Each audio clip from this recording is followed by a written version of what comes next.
ఆచి chicken masala. BJP state president Ramachandra Rao మాట్లాడుతున్నారు. Live చూద్దాం. వారికి పద్మ విభూషణ్ ఇచ్చారు మీరు. ఇది అవార్డ్స్ అండ్ ఆనర్లో ఇలా చీఫ్ ఎలక్షన్ కమిషన్ కు మీరు పద్మ విభూషణ్, ఎందుకంటే మీకు బాగా సహకారం చేశారు కాబట్టి ఎలక్షన్ సంబంధించిన గెలవటానికి దొంగతనంగా. తర్వాత ఎస్పీ సేన్ వర్మ ఇందిరాగాంధీ టైంలో 1967 నుంచి 72 వరకు వారు ఉండే, వారి టైంలో కూడా వారికి ఒక అవార్డు ఇచ్చారు. నాగేంద్ర సింగ్ అని ఉన్నారు ఇందిరాగాంధీ టైం 1972 to 73, ఆయనకు పద్మ విభూషణ్ ఇచ్చారు. టి స్వామినాథన్ ఇందిరాగాంధీ గారి టైంలో 1973 నుంచి 77 వరకు ఉండే, వారికి కూడా పద్మ విభూషణ్ ఇచ్చారు. ఆర్కే తివారీ ఉన్నారు ఇందిరాగాంధీ సమయంలో. మళ్ళీ మొరార్జీ దేశాయ్ గారి సమయంలో ఎస్ఎల్ షిగ్దర్ ఉండే, ఆ షిగ్దర్ ఉన్నప్పుడు వారికి ఏం ఇయ్యలే, ఆయన రిటైర్మెంట్ అయ్యాడు, ఇంట్లో పండుకున్నాడు. ఆర్కే త్రివేది ఈయన ఇందిరాగాంధీ గారి టైంలో ఉండే 1982 to 85, ఇతనికి పద్మభూషణ్ ఇచ్చారు. తర్వాత గవర్నర్, గుజరాత్ గవర్నర్ అయ్యారు. Chief election commission Congress period లో ఇవన్నీ కూడా post retirement benefits and awards. తర్వాత టిఎన్ శేషన్ వారు అయినప్పుడు 1986 వరకు, 1990 to 96 వరకు ఉన్నారు విపి సింగ్ గారు. తర్వాత మళ్ళీ కాంగ్రెస్ పార్టీ సపోర్ట్తో దేవగౌడ గారు, వారు ప్రెసిడెన్షియల్ క్యాండిడేట్ ఉండే అపోజిషన్ పార్టీకు. దాంతో పాటు ప్రెసిడెన్షియల్ క్యాండిడేట్తో పాటు లోక్సభ కూడా కాంటాక్ట్ చేశారు అహ్మదాబాద్ నుంచి కాంగ్రెస్ టికెట్ మీద టిఎన్ శేషన్ గారు, వారు కూడా చీఫ్ ఎలక్షన్ కమిషన్ ఉండే. తర్వాత ఎంఎస్ జిల్ వారు కూడా పద్మ విభూషణ్, తర్వాత రాజ్యసభ ఎంపీ అయ్యారు. Union minister for sports and youth affairs వారు కాంగ్రెస్ సంబంధించినటువంటి వారు కూడా చేశారు, మినిస్ట్రీ కూడా చేశారు ఎంఎస్ జిల్. వీరు కూడా చీఫ్ ఎలక్షన్ కమిషన్ ఉండే. లింగ్డో గారు ఒక టైం వాజ్పేయి గారు అప్పుడు ఉన్నారు, వారు తర్వాత వారికి ఏం రాలేదు. టిఎస్ కృష్ణమూర్తి గారు, అటల్ బిహారీ వాజ్పేయి గారు ఉండే, వారి టైం కాలేదు. బిబి టండన్ మన్మోహన్ సింగ్ గారు అప్పుడు ఉండే, సరే వారు కూడా కొన్ని ప్రాంతం 1 year చేశారు కాబట్టి. ఎన్ గోపాల్ స్వామి గారు మన్మోహన్ సింగ్ టైంలో 2006 to 2009 చేశారు, వారికి పద్మభూషణ్ ఇచ్చారు. నవీన్ చావ్లా మన్మోహన్ సింగ్ గారి టైంలో ఉండే, వారు 15th CEC ఎన్ గోపాల్ స్వామి రికమెండ్ చేసి రిమూవల్. షా కమిషన్ రిపోర్ట్ లో కూడా ఈయన మీద రకరకాలైనటువంటి ఎలిగేషన్స్ పెట్టారు, అయినా కూడా నవీన్ చంద్ర గారికి chief election commission Congress party ఇచ్చింది. దాని తర్వాత మళ్ళీ నరేంద్ర మోదీ గారు అయిన తర్వాత 2015 నుంచి 2025 ప్రెసిడెంట్ దాకా ఏ ఎలక్షన్ కమిషన్ కూడా ఖురేషి దగ్గర నుంచి జ్ఞానేష్ కుమార్ దాకా ఏ ఎలక్షన్ కమిషనర్ కూడా చీఫ్ ఎలక్షన్ రిటైర్మెంట్ అయిన తర్వాత వారికి ఎటువంటి ఒక రిటైర్మెంట్ రీహాబిలేషన్ ప్రాజెక్ట్ లేదు. ఇది మా నైజం. This is our character. మీ క్యారెక్టర్ ఏంటంటే ఎలక్షన్ కమిషనర్ని, రాజ్యాంగబద్ధమైనటువంటి ఒక కార్యాలయాన్ని, రాజ్యాంగబద్ధమైనటువంటి ఒక వ్యక్తుల్ని మీరు మీ స్వార్థం కోసం వాడుకున్నారు. అందుకే వాళ్ళకు పదవులు ఇచ్చారు, ఎంపీలుగా, పద్మభూషణ్గా, పద్మశ్రీలుగా. ఈ రకమైనటువంటి పరిస్థితి మీది. నేను ఇద్దరిని అడుగుతా ఉన్నాను, ఈ యొక్క సంబంధించినటువంటి ఒక దీంట్లో మన కాంగ్రెస్ నాయకులు మాట్లాడుతూ ఉన్నారు. బీజేపీ అంట సెంట్రల్ గవర్నమెంట్ ఇనిషియేటివ్ ఇది, ఎస్ఐఆర్ వాళ్ళ ఇనిషియేటివ్ ఎస్ఐఆర్ వచ్చింది. మన అంతకుముందు 12 సార్లు వచ్చింది. కాంగ్రెస్ నాయకులు అడుగుతున్నాను, మీకు నిజంగా మెదడు చోరీ కాకపోతే ఇది ఎట్లా మాట్లాడతారండి? ఆ 12 సార్లు నేను ఎస్ఆర్ ఎందుకు మాట్లాడరు? తర్వాత కాంగ్రెస్ ఎప్పుడు కూడా బోగస్ ఓట్లతోనే గెలిచింది. ఇప్పుడు వాళ్ళ బాధ ఏంటంటే మా బోగస్ ఓట్లు తీసేస్తున్నారు, అందుకే ఇది అవుతుందని చెప్పేసి. తర్వాత ఎంఐఎం, బీఆర్ఎస్ ఈ 2 పార్టీలు కూడా బంగ్లాదేశ్ని, రోహింగ్యాలని ప్రేరణ చేసి ఈ ఓటర్ లిస్టులో పేర్లు పెట్టిస్తున్నారు. నేను కాంగ్రెస్ పార్టీ కూడా సపోజ్, ఎందుకంటే ఇప్పుడు ఎంఐఎం కాంగ్రెస్ ఒకటే కాబట్టి. ఈ యొక్క పొలిటికల్ పార్టీ అన్ని కూడా ఈ యొక్క ఎస్ఐఆర్ ఒక సంబంధించిన దాంట్లో బిఎల్ఎస్ పెడతారు. బిఎల్ఏ ప్రతి ఒక్క రాజకీయ పార్టీ పెట్టాల్సి ఉంది. బిఎల్ఏ 1, బిఎల్ఏ 2 ప్రతి బూత్కు వాళ్ళందరూ పార్టిసిపేట్ చేస్తున్నారు కదా. ఒక బీజేపీ ఒకటే చేస్తుందా? అందరికీ సమానమైనటువంటి ఒక పారదర్శకతతోని ఆ BLA-2s ఒక పాత్ర ఉంటుంది. బిఎల్ఓస్ ఉంటారు, బూత్ లెవెల్ ఆఫీసర్, ఇంటింటికి తిరిగి ఓటు నమోదు చేస్తారు. ఇంటింటికి తిరిగి ఓటు నమోదు చేసినప్పుడు Congress party BLA-2, MIM BLA-2, BRS BLA-2, BJP BLA-2, ఇంకేదైనా రాజకీయ పార్టీ వాళ్ళ BLA-2 వాళ్ళతోనే ఉంటారు. వాళ్ళు కూడా వెరిఫై చేస్తారు. ఈ ఎన్యూమరేషన్ ఫామ్స్ వాళ్ళకి ఇస్తారు ఇంటింటికి ఓటానికి. ఇది BLO ప్రభుత్వం ఇస్తుంది.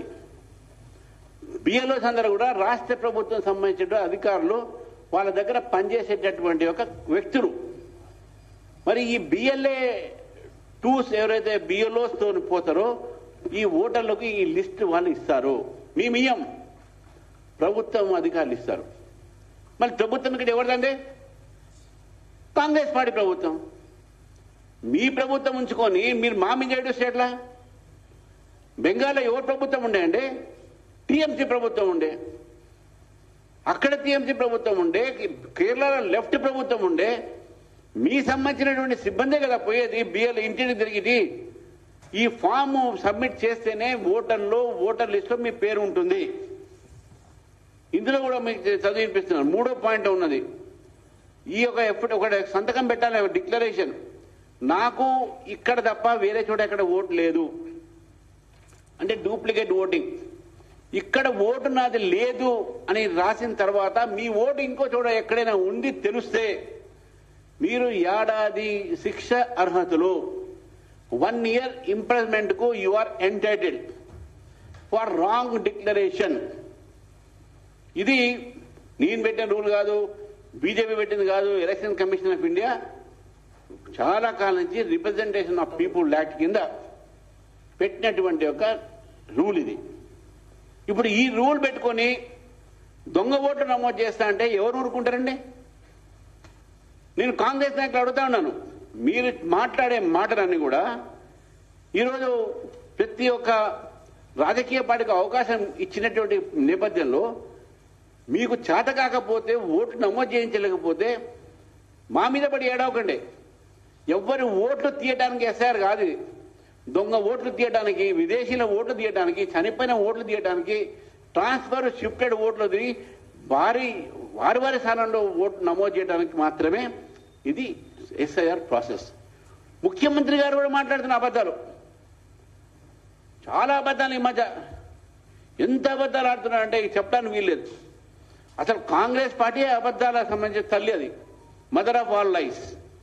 ఈ మదర్ ఆఫ్ ఆల్ లైస్ అనేటువంటి కాంగ్రెస్ పార్టీ ఈరోజు ఆ మదర్ ఆఫ్ ఆల్ లైస్ లో ఉన్నటువంటి ముఖ్యమంత్రి గారు he has fathered the lying, he has become father of all lies. ఇంత అబద్ధాలా?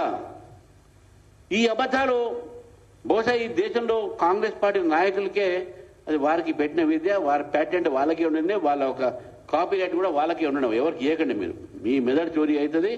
ఇదే ఇది. తర్వాత నేను అడుగుతాను, ఈ ఓటు చోరీ ఎవరు చేశారంటే, ఎవరు కొనుగోలు చేశారంటే? ముఖ్యమంత్రి కదా. ఓటు చోరీ కేసులో, ఓటు కేసులో ఆయన చేసింది ఓటు చోరీ కదా. మళ్ళీ మీరు ఈరోజు భారతీయ జనతా పార్టీ మీద అంటున్నారు. నేను BRS పార్టీకు, కాంగ్రెస్ పార్టీకి, MIM పార్టీ కూడా చెప్తున్నాను. ఒకవైపు మీరు BLAs పెట్టి, BLA-2s పెట్టి ఈ ప్రక్రియలో మీరు పార్టిసిపేట్ చేస్తూ మీ అధికారులని BLOs గా పెట్టి భారతీయ జనతా పార్టీ మీద ఏ ఏడుపైతే ఏడుస్తున్నారో అది మీ పతనానికి అది నాంది. ఎప్పుడు కూడా సరే నాచిన ఆవే ఆంగన్ తేడాని హిందీలో సామెత ఉంది. నువ్వు ఎందుకు డ్యాన్స్ చేయలేకపోతే స్టేజ్ బాగాలేదన్నాడంట. నువ్వు ఎందుకు ఓడిపోయినావు మమతాజీది అంటే SIR చేయబట్టి ఓడిపోయినాదంట ఆమె. మీరు ఓడిపోతున్నది ప్రజలు మిమ్మల్ని తిరస్కరిస్తున్నారు కాబట్టి ఓడిపోతున్నారు. తెలంగాణలో కూడా భారతీయ జనతా పార్టీ గెలుస్తుంది రాబోయే రోజుల్లో. అందుకే BRS, కాంగ్రెస్, MIM కలిసి మా మీద ఏడుస్తున్నారు అన్న విషయాన్ని నేను చెప్తున్నాను. They are crying on BJP because BJP is going to win. అందుకే అబద్ధాలు ప్రచారాలు చేస్తా ఉన్నారు. నేను తెలంగాణ ప్రజలను కోరుతా ఉన్నాను, SIR ప్రక్రియలో దయచేసి మీ అందరూ కూడా పాల్గొనండి. ఈ ఫామ్ ఏదైతే ఉన్నదో ఆ ఫామ్ BLOs దగ్గర మీరు డిమాండ్ చేసి తీసుకోండి. మీ ఇళ్లలో ఓట్లను నమోదు చేయించండి. ఎక్కడైనా షిఫ్టింగ్ అయితే వాళ్ళకు కూడా నమోదు చేసుకోమని చెప్పండి.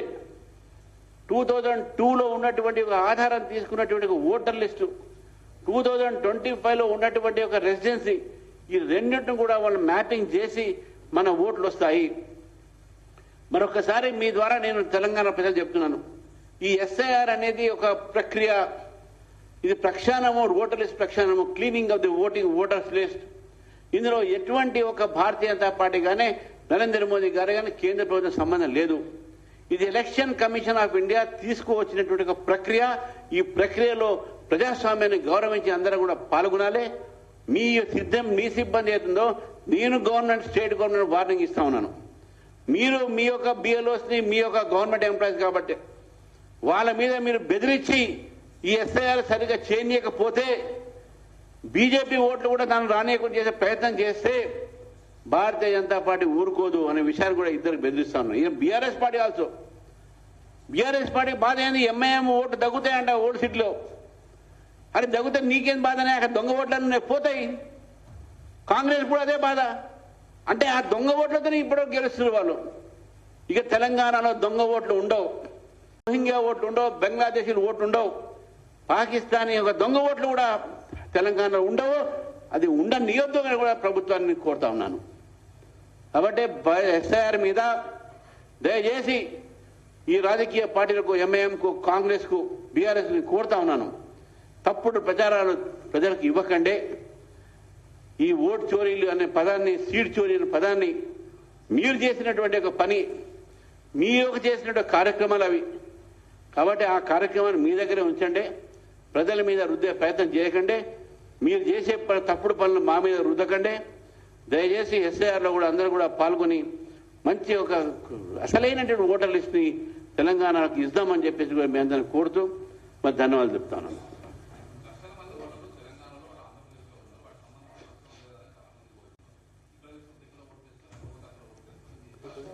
అదే పోతే నేను చెప్తున్నా, నో డబుల్ ఓట్ రూల్ ప్రకారం ఇంతమంది చెప్పినిపించిన రూల్ ప్రకారం ఎక్కడే పెట్టుకోవాలి.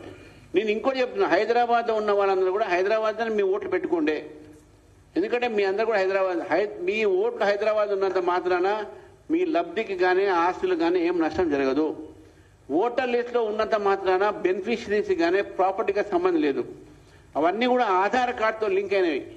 కాబట్టి చాలా మందికి ఏంటంటే, మా ఊర్లోనే వేయించుకుంటే ఓటు నాకు ల్యాండ్ మిగులుతుంది, లేకుంటే మా ఫాదర్ మదర్కు వచ్చే పెన్షన్ వాళ్ళకు వస్తే అనుకుంటారు. తప్పది.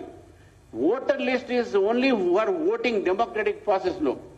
ఫర్ బెనిఫిషరీస్, బెనిఫిట్స్కు ఆధార్ లింక్డ్ అకౌంట్స్ అవుతున్నాయి, ఓన్లీ ఆధార్ కార్డు. సో కాబట్టి మీరు ఎక్కడ ఉంటే అక్కడ ఓటు చేయించుకోండి. వాళ్ళు ఆంధ్ర వాళ్ళు కానివ్వండి, అటు మన ఎవరైనా కానివ్వండి, ఈ దేశ పౌరుడు అయితే మీరు ఎక్కడుంటే అక్కడ ఓటు వేయించుకుంటే ఉత్తమం అని చెప్పి, తర్వాత రెండో ఓటు డూప్లికేట్ ఓటు చేసుకుంటే మీకు నష్టం అవుతుంది. అది కూడా చెప్తున్నాను. లా ప్రకారము అది శిక్షార్హతలు.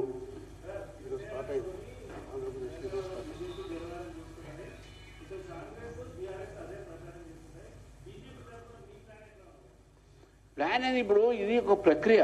మా ప్లానింగ్ ప్రకారం కాదు. బిఎల్ఓస్ ప్రభుత్వ అధికారులు వాళ్ళతోని మా బిఎల్ఏస్ పోతారు, మా ఏజెంట్లు పోతారు, మా ఏజెంట్లు వాళ్ళతో పోతారు. అక్కడ ఓటు ఉన్నదా లేదా అనేది కాంగ్రెస్ వాడు దాన్ని నిరాకరించలేరు, బీఆర్ఎస్ వాళ్ళు నిరాకరించలేదు, బీజేపీ కూడా నిరాకరించలేదు. బీజేపీ పోయి ఈ ఓటు తీసేయండి అంటే వాళ్ళ ఎంప్లాయీస్ మీ మనుషులండి, మీ దగ్గర పనిచేసేటోళ్ళు, మీ గవర్నమెంట్ ఎంప్లాయీస్. సరే మీ గవర్నమెంట్ ఎంప్లాయీస్ మీద మీకే నమ్మకం లేదు, అది వేరే మాట. వాళ్ళ కొద్దిగా పొద్దున పాపం బాధపడ్డాడు కదా, నా మాట ఎవరు వినట్లేదని. కనీసం బిఎల్ఓస్ అయినా మీ మాట ఇంటర్వ్యూ చూసుకోండి, వినాలని మేము కోరుతున్నాం. ప్రజలకు మంచి జరుగుతుంది, మేలు జరుగుతుంది. Thank you.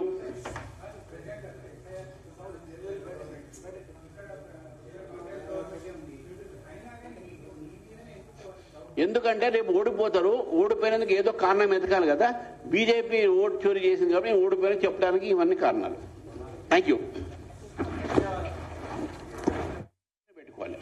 నేను ఇంకోటి చెప్తున్నా, హైదరాబాద్లో ఉన్న వాళ్ళందరూ కూడా హైదరాబాద్లో మీ ఓట్లు పెట్టుకోండి. ఎందుకంటే మీ అందరూ కూడా మీ ఓట్లు హైదరాబాద్ ఉన్నంత మాత్రాన మీ లబ్ధికి కానీ ఆస్తులు కానీ ఏం నష్టం జరగదు. ఓటర్ లిస్ట్లో ఉన్నంత మాత్రాన బెనిఫిషరీస్ కానీ ప్రాపర్టీగా సంబంధం లేదు. అవన్నీ కూడా ఆధార్ కార్డుతో లింక్ అయినవి. కాబట్టి చాలా మందికి ఏంటంటే, మా ఊర్లోనే వేయించుకుంటే ఓటు నాకు ల్యాండ్ మిగులుతుంది, లేకుంటే మా ఫాదర్ మదర్కు వచ్చే పెన్షన్ వాళ్ళకు వస్తే అనుకుంటారు. తప్పది. Voter list is only for voting democratic process లో. ఫర్ బెనిఫిషరీస్ బెనిఫిట్స్ కు ఆధార్ లింక్డ్ అకౌంట్స్ అయితే ఉన్నాయి, ఓన్లీ ఆధార్ కార్డు. సో కాబట్టి మీరు ఎక్కడ ఉంటే అక్కడ ఓటు చేయించుకోండి. వాళ్ళు ఆంధ్ర వాళ్ళు కానివ్వండి, అటు మన ఎవరైనా కానీ.